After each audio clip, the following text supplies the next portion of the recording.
उसने बहुत किया है। ठीक है, हालांकि जब हमारे पिताजी जब हमको मतलब वो फोकस करते थे पढ़ाने पे कि बस पढ़ो, मत खेलो मत कूदो मत कोई काम करो, बस पढ़ो। ठीक है, और वो सारा काम खुद करते थे खेती का ज़्यादातर। हाँ, जब फसल कटने की बारी आती थी तो फिर हम सारा परिवार सहयोग करता था। लेकिन एक समय ऐसा आया था कि हमारे पिताजी का एक्सीडेंट हो गया और उनको बहुत सारे फ्रैक्चर आ गए। ये वज्र होता है ना, ये टूट गया उनका यहाँ से, और मोर देन आपका 18 फ्रैक्चर उनको हुए जगह जगह पर, क्योंकि वो हमारी दादी का दिया से लाने जा रहे थे ना, गंगा जी जाते हैं बाइक से, तो वो गिर गए। ठीक है, तो उनका एक कंधा ये सब टूट गया। तो उस टाइम पे हमको करना पड़ा, क्योंकि काफ़ी टाइम तक वो महीनों तक हॉस्पिटलाइज रहे। और उस समय पर हमने किया रात को पानी, तो तब की याद है, नहीं तो उसके अलावा नहीं करना पड़ा कभी। तो क्या बोलेंगे, राता पानी, रात को पानी खेत पे, मध्य रात में, आधी रात में, आधी रात में। वीरांगना दुर्गावती, क्या बोलेंगे, वीरांगना, ऐसे याद रखना। देखो, वीर बोलते पुरुष को, वीरांगना बोलते हैं जो आपका स्त्री होती है, वीर, वीर अंगना, वीर अंगना बोलते हैं स्त्री को, वीरांगना दोनों से मिलके बनता है। तो वीरांगना जो होती है वो मध्य में नहीं छोड़ के जाती किसी को। आजकल कोई बोले ना कि भाई वो उस लड़की ने उसको धोखा दे दिया, उसको छोड़ दिया, पति मरवा दिया, तुम बोलना वो वीरांगना नहीं है। वीरांगनाएं किसी का साथ मध्य में नहीं छोड़ती, वो किसी से झूठे वादे नहीं करती, वो मध्य में छोड़ के नहीं जाती। तो वीरांगना को बोलेंगे मध्य में छोड़ देंगे क्या, नहीं जी। माधव हमको याद रखना है, क्या बोलेंगे, माधव हमको याद रखना है। देखिए यहाँ पर जो कान्हा लिखा हुआ है सबसे ऊपर, कान्हा, कान्हा कहाँ रहते हैं, हम सबके मध्य में रहते हैं।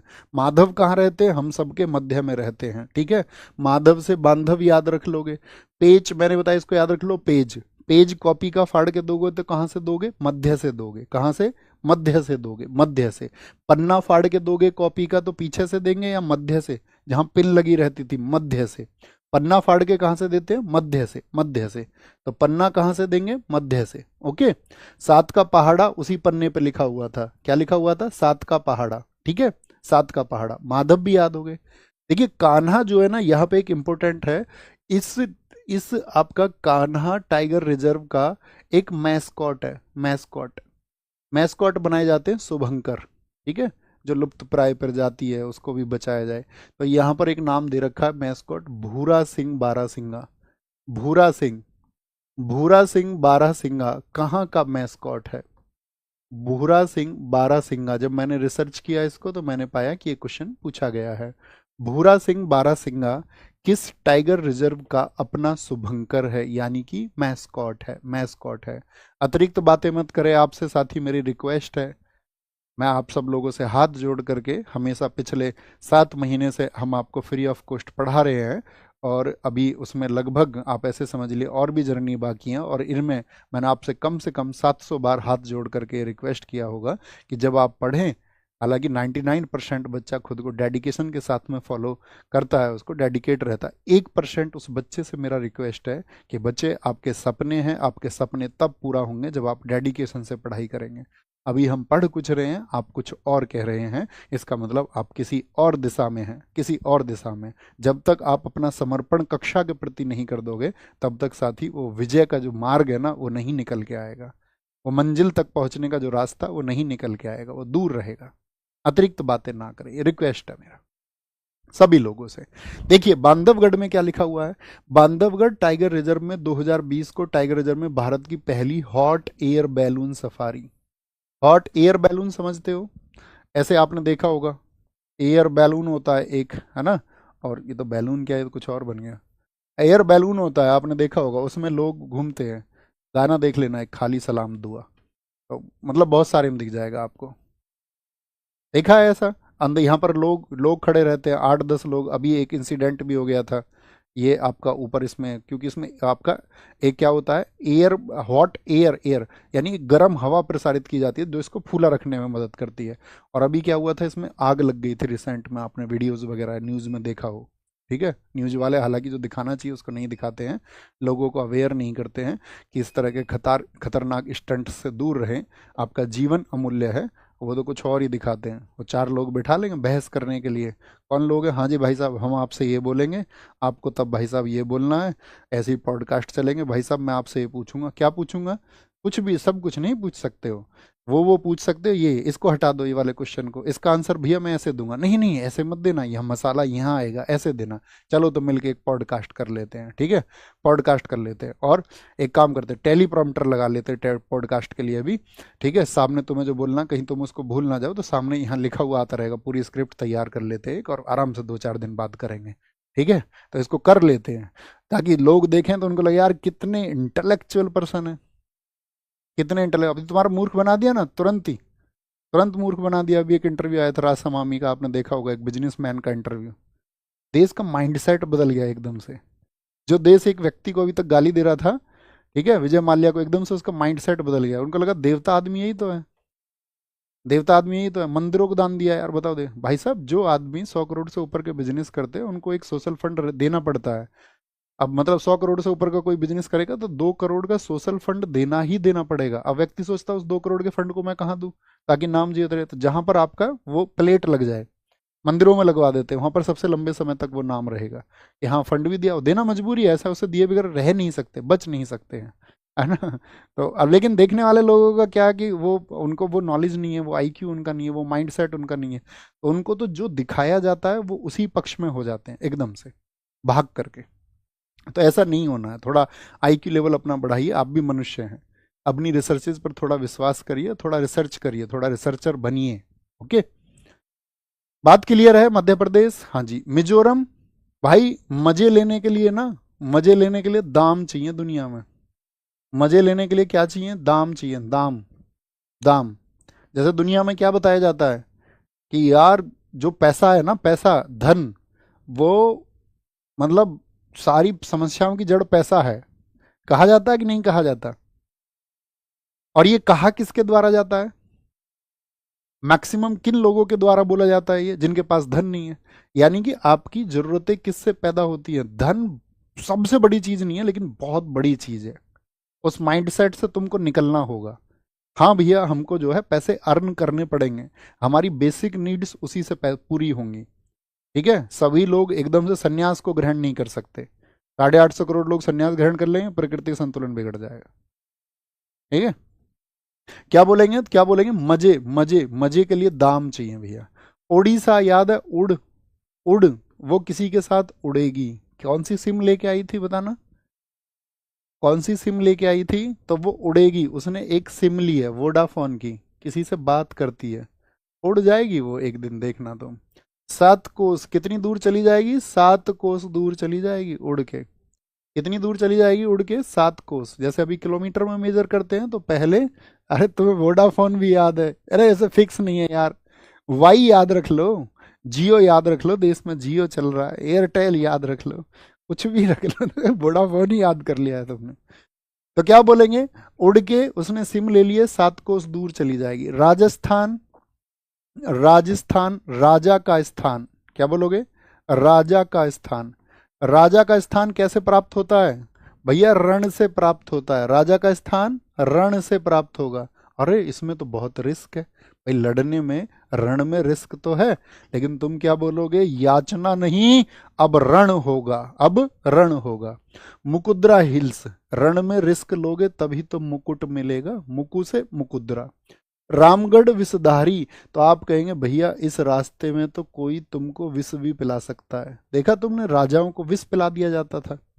आचार्य चाणक्य, आपने सुना होगा कि चंद्रगुप्त मौर्य को जो हम आपको प्राचीन इतिहास पढ़ाएंगे तो वो लेसन्स पढ़ाएंगे कि चाणक्य ने क्या सिखाया, आचार्य चाणक्य जी ने क्या सिखाया आपका, किनको, ग्रेट आचार्य चाणक्य जी ने चंद्रगुप्त मौर्य को क्या सिखाया, तो वो उनको आपको पता होगा, विष भी देते थे, स्लो पॉइजन, ताकि कोई सी जहर का असर ना हो उन पर, किसी जहर का असर ना हो।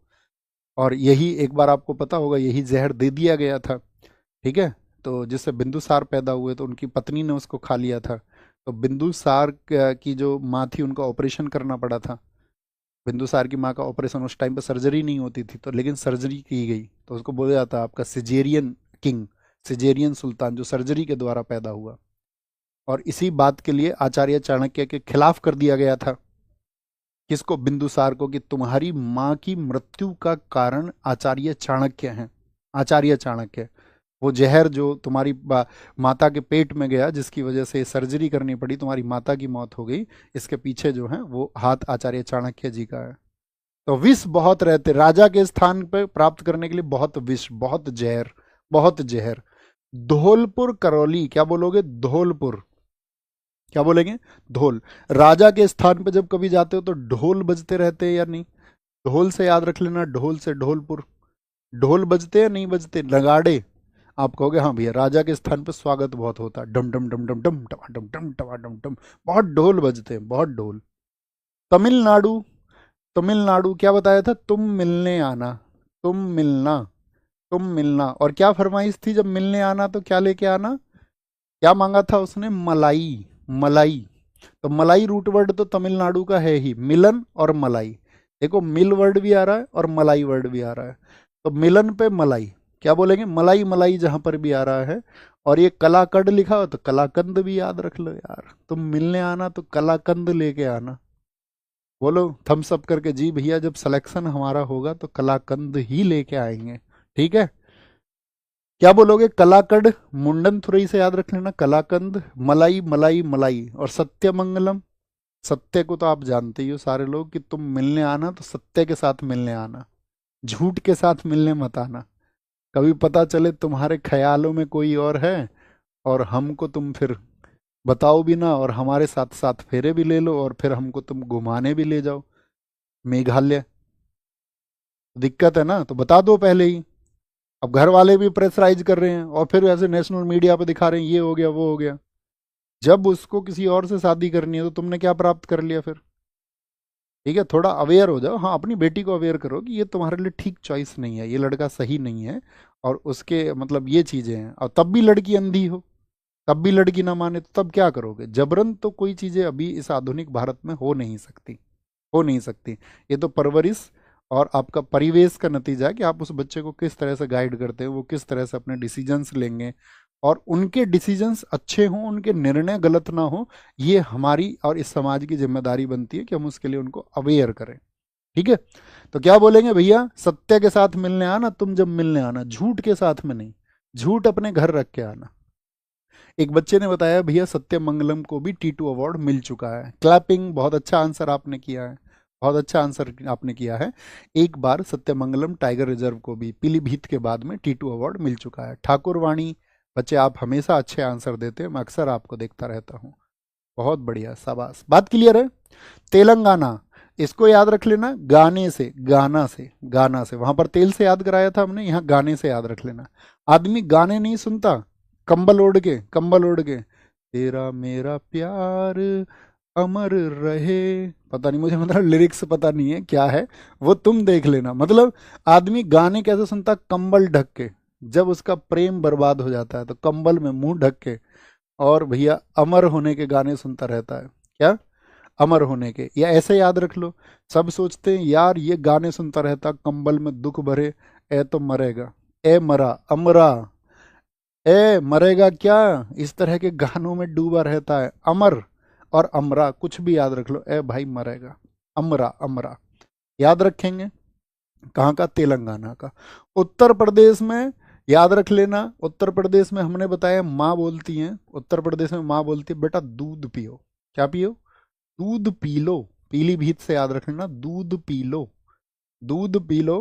कल को शादी होगी, तुम्हारी एक रानी भी होगी, रानी भी होगी, और उस रानी का तुमको फिर जो है मान भी बढ़ाना है, अमानगढ़। क्या बोलेंगे? रानी तुम्हारी अमानत होगी। अब रानी तुम्हारी, उसका मान बढ़ाओगे, वो तुम्हारी अमानत होगी। अमानत रख लेना इसको, अमानत, अमानत होगी रानी तुम्हारी। तो दूध पी के ताकत रखनी पड़ेगी, नहीं कल को पता चले उसको सुरक्षा भी तो देनी है आपको, उसके लिए लड़ना भी तो, फाइट भी तो करनी है। हाँ जी भैया, किसी को उत्तर भी तो देना है तुमको। हाँ जी भैया, उत्तर भी देना है। तो उत्तर कैसे देंगे? दूध पी के रानी को एक अमानत सुरक्षा की तरह रखेंगे। उत्तराखंड का जिम कार्बेट, कल हमने बताया भाई मैं जिम भी करता हूं तब भी मेरा उत्तर नहीं देती। बढ़िया, 6 एब्स भी बना लिए तब भी उत्तर नहीं मिल रहा है। जिम भी खूब जा रहे हैं, शोल्डर भी ऐसे हो गए कान तक पहुंच चुके हैं, तब भी आंसर नहीं है। क्या बोलोगे? राजा जी। बोल रहा हम तो यार राजा जैसे लोग हैं तब भी उत्तर नहीं मिल रहा है हमको, उत्तर। सॉरी। पश्चिम बंगाल, बंगले में क्या होनी चाहिए? सुंदर बुक्स होनी चाहिए, तभी बंगला सुंदर होगा। बंगाल को याद रखना, बंगला से। बंगला सुंदर कब होगा? बंगला सुंदर कब होगा? जब उसमें बुक्स होंगी। अब लोग क्या कर रहे हैं अपने घरों में? कह रहे हैं कि वो बना लेते हैं अपने घर में एक बार। आजकल ट्रेंड चल रहा है, जो थोड़े जिसके पास थोड़ा सा भी पैसा है वो अपने घर में फ्रंट पे बार बनाता है पहले। उसमें गिलास रखते हैं, उसमें दो चार विस्की की बोतल रखेंगे ताकि फील आए यार कितने रिच लोग हैं। उन मूर्खों को ये नहीं पता कि बंगला इन बार से सुंदर नहीं बनता, ये बुक्स से सुंदर बनता है।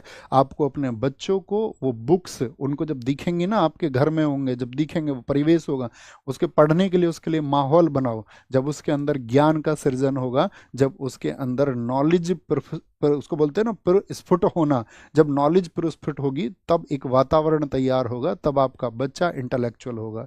लेकिन आप क्या दिखा रहे हो उसको? शराब की बोतलें। और ट्रेंड है आजकल, हर घर में मिलेगा तुमको। हर घर में नहीं तो जिनके पास थोड़ा पैसा, हर दूसरे घर में तो मिल ही जाएगा। ठीक है, देखना तुम भी वीडियोस में दिख जाएगा तुमको। सुंदर बुक्स होनी चाहिए, बंगला तब सुंदर होगा। अब छोटे से टॉपिक बायोस्फीयर रिजर्व की तरफ आते हैं, आपको बहुत सारे नाम याद रहेंगे। देखिए, यूनेस्को ने प्राकृतिक और सांस्कृतिक परिदृश्यों के लिए बायोस्फीयर रिजर्व का नाम रखा। बायोस्फीयर रिजर्व प्रकृति के संरक्षण के साथ आर्थिक और सामाजिक विकास संबंध। इस बात को देखिए, बायोस्फीयर रिजर्व क्यों बनाए जाते हैं? आप मुझे एक बात बताइए, जो हमारा जीवन है, हम जैसे मनुष्य हैं हम सभी, तो हम सभी को कभी कभी आप देखते होंगे हमारा स्वास्थ्य खराब हो जाता है। तो हमारे स्वास्थ्य खराब होने के बाद में हम लोगों को कुछ वनस्पतियों की जरूरत होती है, कुछ जड़ी बूटियों की जरूरत होती है। हमको अपने जीवन में घर बनाने के लिए लकड़ी आदि की जरूरत होती है। बहुत सारी क्रियाओं के लिए हमको प्रकृति पर निर्भर रहना पड़ता है। तो प्रकृति पर जब हम निर्भर रह रहे हैं तो हमारा आर्थिक और सामाजिक विकास जो है वो प्रकृति से जुड़ा हुआ है। इसीलिए भारत में जितनी ऐसी जगह हैं उन सबको कहा गया है बायोस्फीयर रिजर्व। थम्स अप करके बताइए, बात क्लियर है? तो क्या बोलेंगे? क्या देखा जाता है इसमें? प्राकृतिक और सांस्कृतिक परिदृश्यों के लिए क्या बोलेंगे? UNESCO named biosphere reserve for natural and cultural landscape. Biosphere reserve makes a balanced effort to relate economic and social development. आर्थिक और सामाजिक विकास रहे। बायोस्फीयर रिजर्व यूनेस्को के मैन एंड द बायोस्फीयर कार्यक्रम, इसको याद रखना है आपको। इस स्लाइड में आपको ये चीज याद रखनी है। एमएबी प्रोग्राम, यानी कि मनुष्यों का बायोस्फीयर से क्या संबंध है, इसके लिए मैब प्रोग्राम हुआ। मैन एंड क्या बोलेंगे? मैन एंड बायोस्फीयर प्रोग्राम इसको बोलते हैं। यानी कि आप जो मनुष्य हैं, आपका पर्यावरण से क्या संबंध है, उसका क्या वैज्ञानिक आधार है, क्या साइंटिफिक बेस है, क्या साइंटिफिक उसका साथ ही कनेक्टिविटी का रीजन है, ये सब उसके अवेयरनेस के प्रोग्राम होते हैं। तो मैब प्रोग्राम कब शुरू हुआ था? लिखिए, ईयर लिखिए सारे लोग, 1971 में। इंपॉर्टेंट है। मैब प्रोग्राम कब शुरू हुआ? जिसका उद्देश्य लोगों और उनके पर्यावरण के बीच संबंधों में सुधार के लिए वैज्ञानिक आधार स्थापित करना है। बाकी चीजों को नहीं रटना है, बाकी चीजों को नहीं रटना है। ठीक है, क्या बोलेंगे? बाकी चीजों को नहीं रटना है। इसमें तीन क्षेत्र होते हैं। एक तो होता है इसमें, आपका याद रख लेना क्या होता है इसमें, एक तो कोर क्षेत्र होता है, कोर, यानी कि मेन उस क्षेत्र में जो कोर जगह है, कोर जगह, उस कोर जगह के बाहर में होता है आपका बफर जोन। ठीक है, ये कोर हो गया, और ये बाद वाला ये कौन हो गया? दूसरा एरिया। ये दूसरा एरिया हो गया आपका बफर जोन, बफर जोन। और एक होगा बफर जोन से बाहर, उसको बोलते हैं ट्रांजिशन जोन, ट्रांजिशन जोन। तो कितने जोन में बटा रहता है कोई भी बायोस्फीयर रिजर्व? तो सबसे पहले होगा कोर, जिसके लिए उसको जाना जाता है, जो वहाँ की मुख्य विशेषता। उसके बाहर में बफर होगा, और उसके बाहर में होता है ट्रांजिशन। सबसे इंपॉर्टेंट बात जो एग्जाम में क्वेश्चन रिपीट होता है कि भारत में बायोस्फीयर रिजर्व कितने हैं? कितने बायोस्फीयर रिजर्व हैं? अब हम एक बार संख्या पूछेंगे आपसे। नेशनल पार्क हमने कितने बताए आपको अब तक? नेशनल पार्क देश में कितने हैं? 107। टाइगर रिजर्व हमने कितने बताए आपको? कुछ संख्या पूछ रहे हैं। Tiger reserve 58। और हम आपसे पूछ रहे हैं बायोस्फीयर रिजर्व, इसको बोलते हैं BSR। बायोस्फीयर रिजर्व कितने हैं? 18 हैं, जो 60,000 वर्ग किलोमीटर से भी ज़्यादा क्षेत्र में फैला हुआ है। ये बात याद नहीं रखनी है, आपको सिर्फ याद रखना है बायोस्फीयर रिजर्व कितने हैं देश में। 18 है, 18। पहला बायोस्फीयर रिजर्व कौन सा है हमारे देश का? तो वो नीलगिरी है, नीलगिरी। बता सकते हैं नीलगिरी कहाँ पर है? नीलगिरी ब्लू माउंटेन्स कहाँ पर है? ये आपका तमिलनाडु केरल तक फैले हुए नीलगिरी। ब्लू माउंटेन्स बोलते हैं इनको। क्या बोलते हैं इनको? ब्लू, नीली पहाड़ियाँ, ब्लू माउंटेन्स बोलते हैं। और ये ब्लू माउंटेन्स स्पेशली तमिलनाडु और केरल तक फैले हुए हैं। कहाँ तक? तमिलनाडु और केरल तक। सबसे बड़ा जो बायोस्फीयर रिजर्व है, सबसे बड़ा, यानी कि ये 12,454 किलोमीटर में फैला हुआ है आपका, ठीक है, और 1 किलोमीटर स्क्वायर होगा, ठीक है, स्क्वायर किलोमीटर, क्योंकि जब हम एरिया की बात करेंगे, जब हम क्षेत्रफल की बात करेंगे तो किलोमीटर स्क्वायर में आता है, ठीक है बॉस। ये तो आप भी समझते हो यूनिट्स तो, हाँ जी, यहाँ भी हो गया किलोमीटर स्क्वायर, स्क्वायर किलोमीटर होगा ये, ठीक है, स्क्वायर किलोमीटर। सबसे बड़ा बायोस्फीयर रिजर्व कच्छ का। कच्छ कहाँ पर था हमने कल आपको बताया, आंसर आए पूरी कक्षा का, हम तक एनर्जी पहुंचेगी। कच्छ कहाँ पर है? तो कच्छ आप कहेंगे भैया गुजरात में है। किस एनिमल के लिए हमने बताया था? तो याद रख लेना, ये वाइल्ड आस के लिए जाना जाता है। किसके लिए? ये भैया जी आपका जंगली गधे के लिए जाना जाता है, जंगली गधे के लिए। सबसे छोटा बायोस्फीयर रिजर्व ये डिब्रूगढ़ सेखोवा है। बताइए, डिब्रूगढ़ सेखोवा जो है, डिब्रूगढ़ सेखोवा, ये किस स्टेट में है? सबका आंसर आएगा। सीखने की बात हमने बताई थी, आसाम सीख के बता देंगे जी भैया रंगों के नाम। आसाम का है, यानी कि असम में है, असम में सबसे छोटा है। सबसे पहला जो जीवमंडल रिजर्व है, यानी कि फर्स्ट बायोस्फीयर रिजर्व जो है, मरीन, समुद्र में भी है बायोस्फीयर रिजर्व, हाँ, वहां पर भी कुछ ना कुछ ऐसी चीज है जिसको संरक्षित हमको करना है, तो वो मन्नार में, मन्नार पड़ता है तमिलनाडु में। जैसे ही आप यहाँ देखोगे बॉर्डर में, तो आप देखोगे यहाँ पर ये जो एरिया है, यहाँ पर ये मन्नार की खाड़ी है, ठीक है, श्रीलंका की तरफ नीचे, यहाँ पर तमिलनाडु के पास में क्या है? मन्नार की खाड़ी। तो यहाँ पर मिलती है आपको समुद्री डीगोंग, उसको बोलते हैं, यहाँ पर क्या पाया जाता है? समुद्री, समुद्री डुगोंग पाया जाता है, डुगोंग, जिसको हम कई बार समुद्री डुगोंग भी पाया जाता है, और कछुए भी यहाँ पर पाए जाते हैं, समुद्री कछुए, ठीक है, इसको बोलते हैं मरीन डुगोंग, यानी समुद्री गाय होती है ये एक तरह की। क्या होती है ये आपका साथी? आपका एक समुद्री गाय होती है। क्या होती है ये? समुद्री गाय। ये प्रजाति कहाँ पर पाई जाती है? मन्नार की खाड़ी में। बहुत बार क्वेश्चन रिपीट हुआ है। समुद्री डुगोंग के लिए कौन सा बायोस्फीयर रिजर्व है? कौन सा बायोस्फीयर रिजर्व है? तो कौन सा है? वो है मन्नार। कहाँ पर है? तमिलनाडु में। देखिए, ये हमने आपकी प्रैक्टिस के लिए यहाँ पर लगाया है, ताकि आप अपनी पीडीएफ में इसकी प्रैक्टिस करके पहचान पाएं कौन सा एरिया किसका है। पहचान लेंगे, एरो लग करके लिखा हुआ है, बाद में प्रैक्टिस करनी है पीडीएफ से, बोले यस भैया करेंगे। पहले नाम पढ़ते हैं। सबसे पहला कौन सा बताया? नीलगिरी। तो नीलगिरी का ईयर याद रखना है आपको। नीलगिरी का क्या? ईयर याद रखना है, सॉरी, नीलगिरी का ईयर आपको याद रखना है दोस्त। और किसी का ईयर याद करने की आपको आवश्यकता नहीं है। किसी और का ईयर आप याद नहीं रखेंगे, नहीं रखेंगे। तो सबसे पहले नीलगिरी कहाँ पर है? तमिलनाडु, केरल, कर्नाटक तक फैला हुआ है। नंदा देवी हमने कल आपको बताया, नंद, क्या बोलेंगे? नंदा देवी। निंदा मत करो किसी का, उत्तर दो उसको, निंदा मत करो। मन्नार की खाड़ी, क्या बोलोगे? उसने मिलने से क्या कर दिया? मिलने से मना कर दिया। मना कर दिया उसने किससे? मिलने से, मिलने से। याद है आपको, उसने बोला था, मैं भाई जब घायल हो रहा था मैंने उससे बोला no crime, no crime, no crack से, भाई कोई क्रैक आ जाएगा मेरी हड्डी में, प्लीज नो क्रैक, क्रैक मत करो। लेकिन फिर भी मैं घायल कर दिया, मैं घायल कर दिया, घायल। सुंदरवन याद हो गया। अभी आपको, मतलब मैं कहता हूँ ना, अगर आप ध्यान से पढ़ रहे हैं तो चीजें एक टाइम पे आप सारी रिलेट करते चले जाओगे। अब बताइए, सुंदरवन याद कराने की जरूरत है क्या पश्चिम बंगाल में? मानस असम में याद कराने की जरूरत है क्या? सिमलीपाल उड़ीसा में। हो गए ना आप इस नाम से फैमिलियर, एग्जाम तक फैमिलियर रहोगे, प्रॉमिस टू यू। दिहांग दिबांग, तो जो नाम आपने अब तक नहीं पढ़ा है, स्टूडेंट का तरीका होना चाहिए कि उस पर बिंदु बना लिया करो आप, ताकि आप उसको ध्यान से देखें, क्योंकि आपके लिए नया नाम है। दिहांग दिबांग। अरुणाचल प्रदेश आपको पता है, अरुणाचल प्रदेश। अब आंचल, अरुण से ये आंचल जो है, अरुण से ये कहते हैं, मुझे ये दिवा, मुझे ये दिला, मुझे ये दिवा, मुझे ये दिवा। भाई यार, उसको लेके भागा था, उसके साथ कहीं गया था, फरार हो गए थे दोनों, तो कुछ डिमांड नहीं करेगी क्या? ये दिला, ये दिबा। तो बोले भैया वो उससे कहती रहती, दिबांग दिबांग। पंचमढ़ी कहाँ पर है? मध्य प्रदेश में। देखिए, आप दो लोग जो हैं अपने मध्य में कभी किसी को पंच मत बनने देना।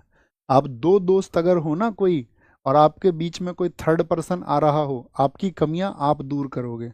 दोस्त से मतलब कोई भी रिश्ता हो सकता है, इसमें पिता पुत्र का हो सकता है, माता पुत्र का हो सकता है, भाई भाई का रिश्ता हो सकता है, भाई दोस्त दोस्त का हो सकता है, प्रेमी प्रेमिका का हो सकता है। आप अपने बीच में किसी को पंच मत बनने देना। अगर आप जब अपने बीच में मीडिएटर ले आते हो ना कोई और, तब चीज़ें बिगड़ती हैं। आप समझते हो कि चीज़ें सुधरती हैं, नहीं, बिगड़ती हैं। अगर आप स्व विवेक से, अपने विवेक से चीज़ों का हल ढूंढेंगे और सामने वाला भी ढूंढे तो हल निकलता है। आप ढूंढ रहे हैं, सामने वाला नहीं निकल रहा है, तो नहीं निकलेगा। थर्ड आ जाओ, फोर्थ आ जाओ, फिफ्थ आ जाओ, कोई अंतर नहीं आएगा। तो पंच मत बनने देना अपने मध्य में किसी को। बोले नहीं भैया, अपनी चीजें हम खुद संभालेंगे, अच्छे तरीके से शांत मन से निर्णय लेंगे, जो भी निर्णय होगा जीवन में। जीवन निर्णयों की वजह से बनता है, याद रखना। आप अपने जीवन में कैसे डिसीजंस लेंगे, आपका भविष्य उसी बात पर निर्भर करेगा, सिर्फ और सिर्फ, और कोई पैमाना नहीं है। कोई भाग्य आपका निर्माण नहीं करेगा, याद रख लेना। आपको पुरुषार्थ पर विश्वास रखना है, आप निर्माण करेंगे, आप। अचनक मार, अचनक याद है, अमरकंटक तो एमपी में पहाड़ियां हैं। अचनक मार एक नाम, अचानक से, अचानक से कहां पर, अचानक से कहां पर, याद है, अचानक से छत पर, छत पर इंदर आ गया था अचानक से। कच्छ का रण जो जंगली गधे के लिए जाना जाता है गुजरात में।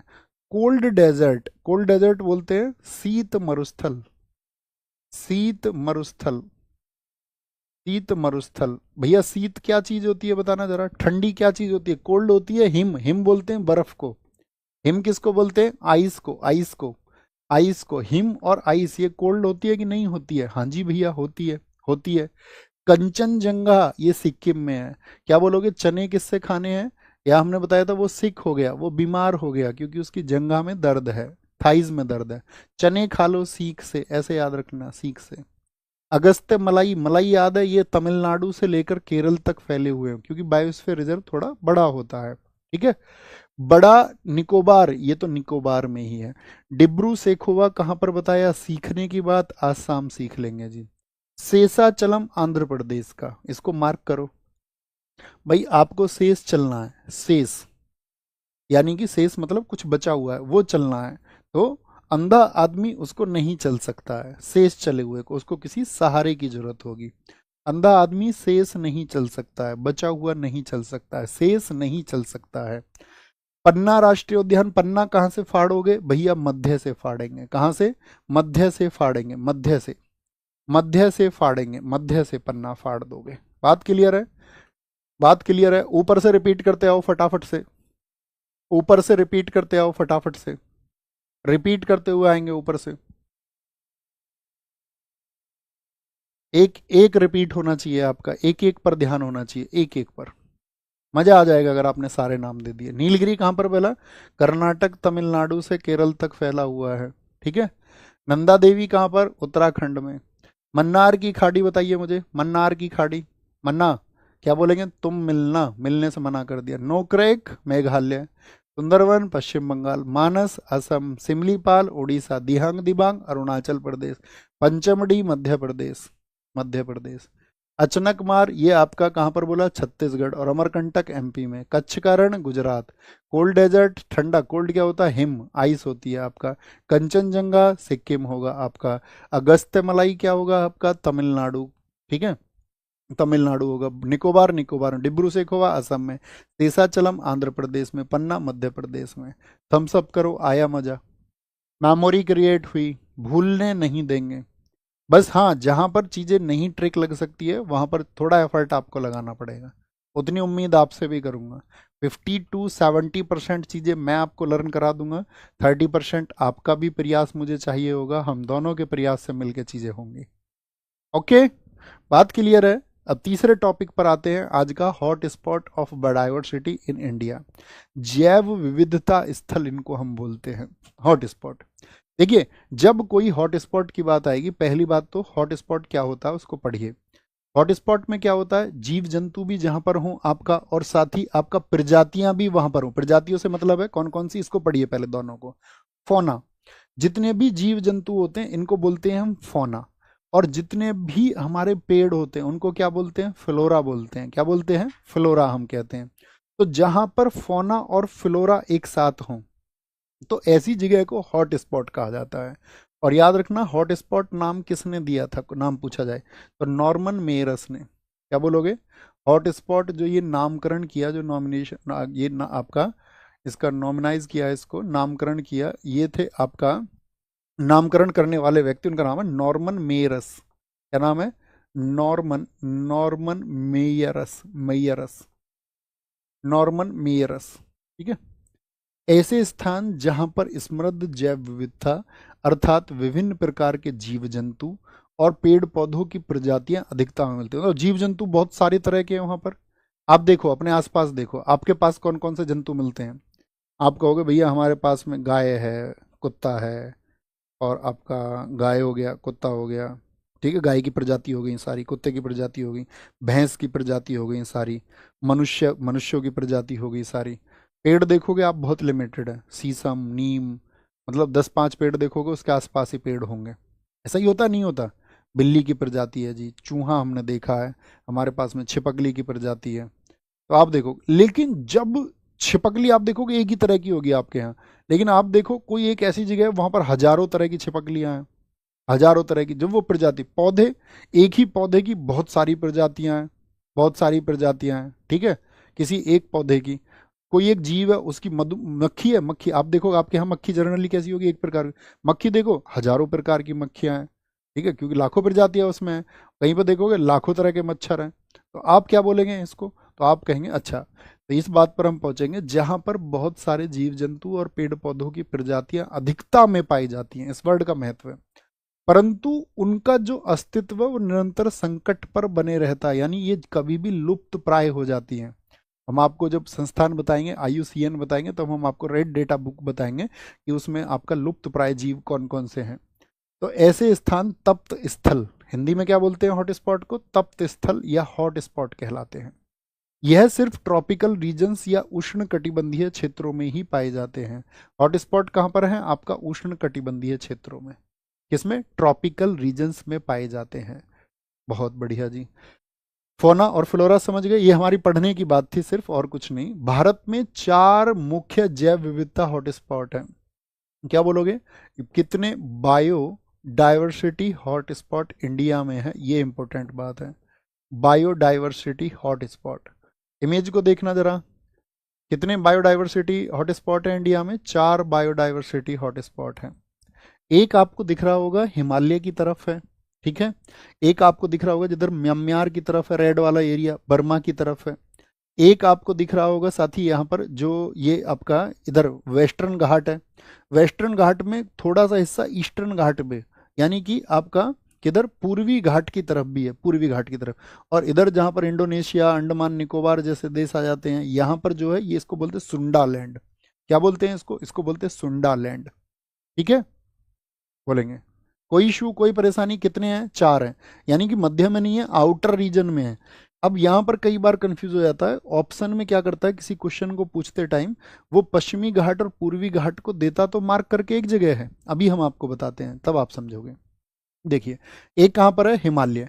तो हिमालय में कहाँ तक है, भूटान, नेपाल, और साथ ही आपका साउथ इंडिया तक के क्षेत्र इसमें आ जाते हैं, क्योंकि साउथ इंडिया से मतलब कैसे घूमता है वो, जैसे आपने देखा होगा, अगर आपने ज्योग्राफी को पढ़ा होगा, तो हिमालय रेंज जो है वो घूम के कहाँ से आ जाती है आपका, इधर सागर में अंडमान निकोबार तक जाती है। कहाँ तक जाती है, अंडमान निकोबार तक जाती है। जाती है कि नहीं जाती, जाती है कि नहीं जाती, बोलो भी फटाफट से, सारे लोग बोलेंगे एक बार।